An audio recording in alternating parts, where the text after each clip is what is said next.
नमस्कार, मी अमृता दीक्षित. आपण पाहत आहात आम्ही ठाणेकर वृत्तवाहिनी. मुस्लिम बांधवांचा पवित्र सण रमजान ईद भिवंडी शहरात मोठ्या उत्साहात साजरा करण्यात येतोय. यावेळी शहरातील सुमारे 113 मशिदींमधून सामूहिक नमाज अदा करण्यात आली. लहान मुलांपासून सर्वांमध्ये या निमित्ताने विशेष उत्साह दिसून आला.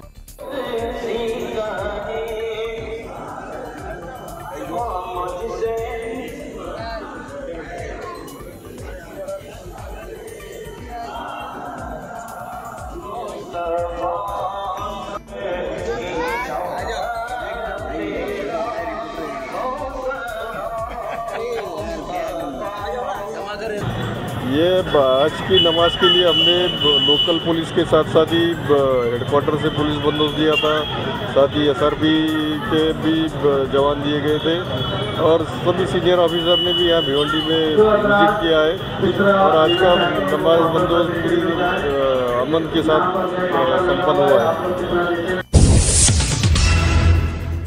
सुप्रसिद्ध बॉलिवूड अभिनेते सलमान खान आणि त्यांच्या कुटुंबियांची रमजान ईद निमित्त श्रीकांत शिंदे यांनी सदिच्छा भेट घेतली.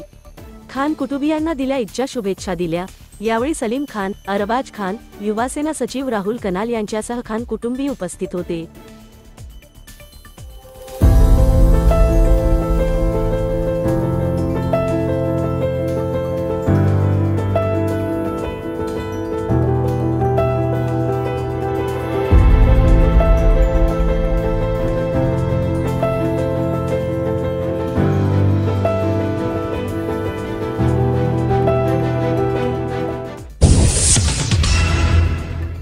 गरिबांचा फ्रीज अशी ओळख असणारे माठा उन्हाळा सुरू झाल्याने बाजारात विक्रीसाठी दाखल झाले असून उन्हाळ्याच्या पार्श्वभूमीवर या माठांना नागरिकांचा चांगला प्रतिसाद मिळत आहे.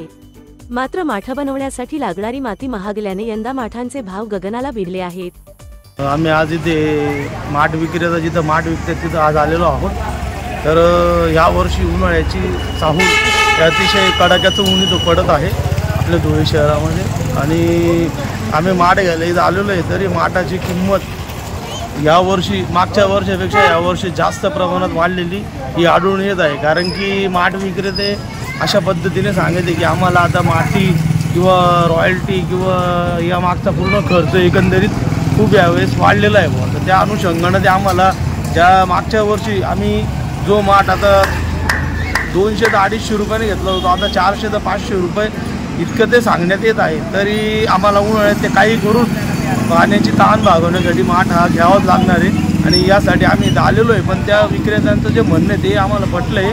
तर आम्हाला त्यांचं म्हणणं पटून आम्हाला तो माठ तर घ्यावाच लागेल. कारण की फ्रीज घेणे इतकं परत सर्वसामान्य माणसाची ऐपत नसते.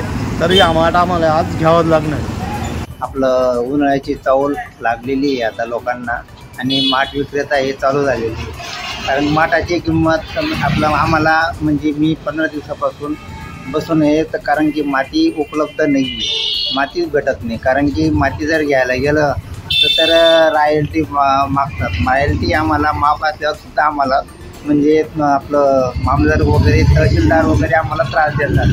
तसं मग ट्रॅक्टरवाल्याला सांगितलं, ट्रॅक्टरला म्हणतो हो आम्हाला जर समजा तर ट्रॅक्टर जर पकडला तर 2 लाख रुपये भरशील का तुझ्या जागेवर, तर आपण गरीब लोक हे पैसे कुठून भरणार.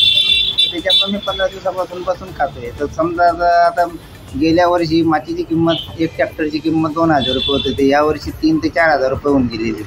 तर 2 अंड्याचा माठ कमीत कमी 250 ते 300 रुपयापर्यंत जायला पाहिजे. जातो जे बोत त्याची किंमत आहेच बोताची. आणि 1.5 अंड्याचा माठ जो आहे तो 180-190 पर्यंत जातो.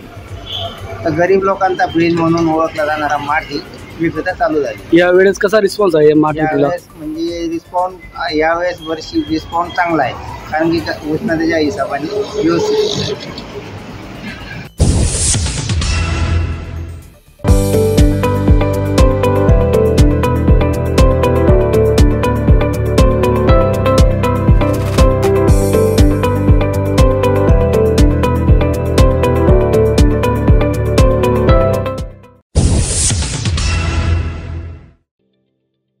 ठाणे महानगरपालिकेचे मालमत्ता कर म्हणजेच प्रॉपर्टी टॅक्स भरण्याचे आवाहन. सन 2022-23 या आर्थिक वर्षाचे मालमत्ता कराचे म्हणजेच प्रॉपर्टी टॅक्सचे बिल ठाणेकर करदात्यांना महापालिकेमार्फत आर्थिक वर्षाच्या सुरुवातीस म्हणजेच माहे एप्रिल 2022 मध्ये देण्यात आलेले आहे. तथापि अद्यापही काही करदात्यांनी मालमत्ता कर महापालिकेकडे जमा केलेला नाही. सध्या आर्थिक वर्षाचा अंतिम टप्पा सुरू झाला आहे. मालमत्ता कर वसुलीसाठी महापालिकेतर्फे कडक कारवाई हाती घेण्यात आली आहे. या अंतर्गत जंगम मालमत्ता, टीव्ही, फ्रीज, वाहन व इतर जप्त करणे तसेच स्थावर मालमत्ता वॉरंट बजावून जप्त करण्यात येत असून मालमत्तेचा जाहीर विक्रीद्वारे लिलाव करून कराची रक्कम वसूल करण्यात येत आहे. मालमत्तेस पाणी पुरवठा करण्यात येणारे नळ संयोजन खंडित करण्यात येत आहेत. त्याचप्रमाणे थकीत मालमत्ता करावर 2% व्याज आकारले जात असल्याने भरावयाची रक्कम वाढत आहे. आपला मालमत्ता कर propertytax.thanecity.gov.in या लिंकद्वारे तसंच गुगल पे, फोन पे, पेटीएम याद्वारे ऑनलाईन पद्धतीने करण्याची सुविधा उपलब्ध करून दिली आहे. शनिवार, रविवार व सार्वजनिक सुट्टीच्या दिवशी नागरिकांना मालमत्ता कर भरणे सोयीचे व्हावे याकरता महापालिकेचे मालमत्ता कर संलग्न कार्यालय या दिवशी कार्यान्वित ठेवण्यात आलेले आहे. तरी मालमत्ता कर वसुलीची अप्रिय कारवाई टाळण्याच्या दृष्टिकोनातून मालमत्ता कर भरून महापालिकेस सहकार्य करावे. धन्यवाद. आरोपी वृद्ध महिलेला पकडण्यासाठी पोलिसांनी तिच्यावर महिनाभर पाळत ठेवली. शाळा आणि महाविद्यालयीन मुला-मुलींना एक वयोवृद्ध महिला ड्रग्ज विकते याची माहिती पोलिसांकडे होती. पोलिसांनी तिला रंगेहाथ पकडायचे होते. पोलिसांनी जवळपास 1 महिना एका शाळेच्या छतावर बसून पाळत ठेवली. अखेर मॉर्फिन ड्रग्ज विकत असताना डोंबिवलीतील टिळकनगर पोलिसांनी सलमा शेख हिला अटक केली. बरोबर आहे. टिळकनगरचे सिनियर PI विजयकुमार कदम यांना खात्रीशीर बातमी मिळाल्यानंतर कचोरा चौकीच्या भागातील हनुमान नगर एरियामध्ये मोहन सृष्टी अपार्टमेंटच्या बाजूला एक महिला नामे सलमा बेगम नूर मोहम्मद शेख ही काही ब्राऊन शुगर सारख्या पदार्थाची विक्री करत असल्याची खात्रीशीर माहिती मिळाल्यानंतर अतिशय गोपनीय पद्धतीने त्या ठिकाणी ट्रॅप रचून सदर ठिकाणी पोलिसांचा छापा टाकून कारवाई केलेली आहे. या कारवाईमध्ये जवळजवळ 5,20,000 रुपये किमतीची ब्राऊन शुगर 104 ग्रॅम जवळजवळ त्या ठिकाणी आम्हाला 1104 पुड्या बांधलेल्या मिळाल्या आणि लागलीच त्या पंचासमक्ष जप्त करून त्या महिलेला ताब्यात घेतलेलं आहे. या महिलेची पूर्व हिस्ट्री साधारण 2015मध्ये देखील अशा प्रकारची कारवाई झालेली होती. हे अतिशय घातक असं हे नार्कोटिक ड्रग्ज आहे. यामध्ये तरुणाई बर्बाद होते. आम्ही सिनियर PI विजय कदम यांनी जवळजवळ 1 महिन्यापासून यावर अभ्यास करून समोरच्या असणाऱ्या शाळा काय नाव शाळा डॉन बॉस्को स्कूलच्या 5व्या मजल्यावरून रेखी करून जवळजवळ 1 महिन्याच्या मेहनतीनंतर सदर कारवाई करण्यात यश आलेलं आहे. अतिशय चांगली कारवाई आम्ही या ठिकाणी केलेली असून यामुळे बरेचसे तरुण अशा प्रकारच्या ड्रग्जला ॲडिक्ट होण्यापासून वाचणार आहेत. या निमित्तानं परत माझं कल्याण आणि डोंबिवली परिसरातील जनतेला आव्हान आहे की अशा प्रकारच्या ड्रग्ज विक्री संदर्भात काही माहिती असल्यास पोलिसांशी संपर्क करावा. सदर महिलेचं रिमांड घेऊन पुढील तपास ॲडिशनल CP शिंदेसाहेब आणि DCP कल्याण गुंजाळसाहेब यांच्या मार्गदर्शनामध्ये सिनियर PI विजय कदम हे करत आहेत. जन्मापासून मी ठाणेकर. जुनं ठाणं झपाट्याने बदललं. त्याचं ठाणे महानगर झालं.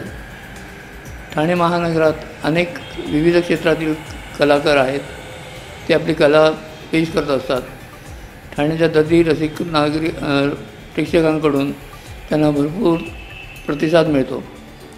मलाही माझ्या नखशिल्प प्रदर्शनामध्ये भरभरून प्रतिसाद मिळाला.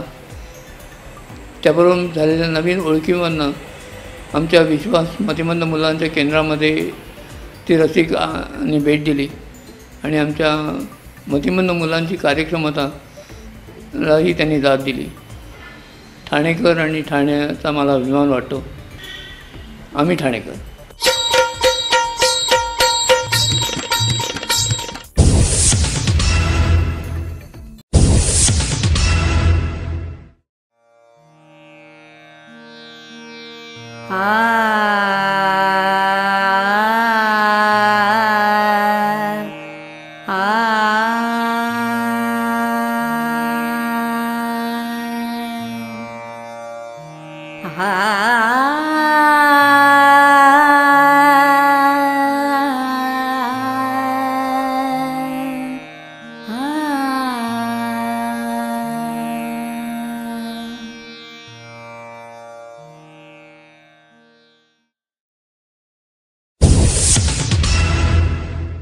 आम्ही ठाणेकर.